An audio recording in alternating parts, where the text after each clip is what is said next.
Hello and welcome to your weekly look at what's going on in the race for the White House. With Election Day just around the corner, here's what you need to know.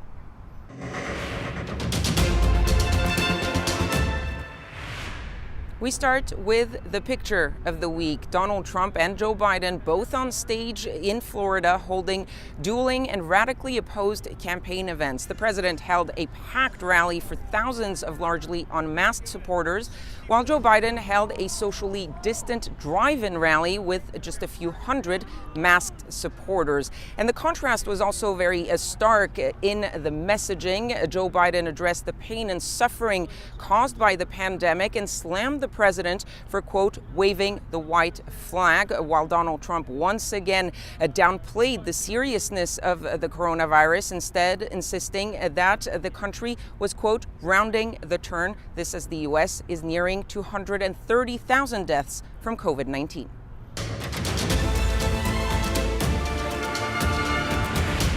Democrats and Republicans are engaged in a fierce battle over voting, especially by mail, which many people have turned to because of the pandemic. More than 300 lawsuits have been filed across the country, with some of the most important cases related to voting in battleground states, which could determine the outcome of the election.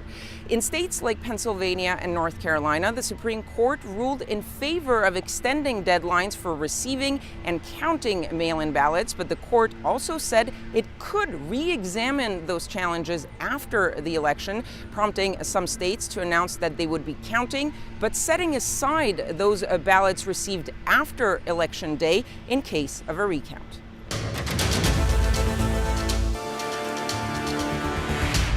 With Joe Biden increasing his lead over Donald Trump nationwide, Democrats are growing more confident that they can not only win the White House, but also take back control of the Senate. For that, they need a net gain of 4 seats. And in recent months, Democrats have expanded the number of states where their candidates are seen as competitive to about a dozen races. Republican incumbents are looking most vulnerable in Arizona, Colorado, Maine, and Iowa, but states like Georgia and South Carolina could still bring election night surprises, prompting the Senate Majority Leader Mitch McConnell to admit that his party had a 50-50 chance of losing control of the Senate, which the GOP has held since 2014.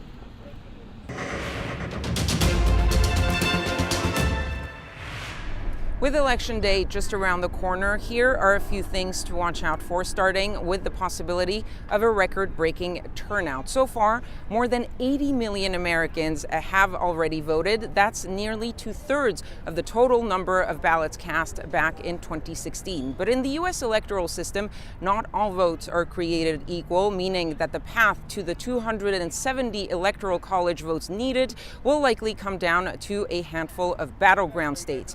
For Donald Trump, Florida is almost a must-win, with Ohio also a good indicator, since no Republican candidate has ever won the presidency without winning the state. For Joe Biden, it's all about reconstructing that blue wall lost in 2016 by winning Midwestern states like Wisconsin, Michigan, and of course, Pennsylvania. But the most important thing to remember for this election day is to be patient. With the number of mail-in ballots through the roof, it might take some time to actually count all of those votes, meaning we might have to wait a while for official results.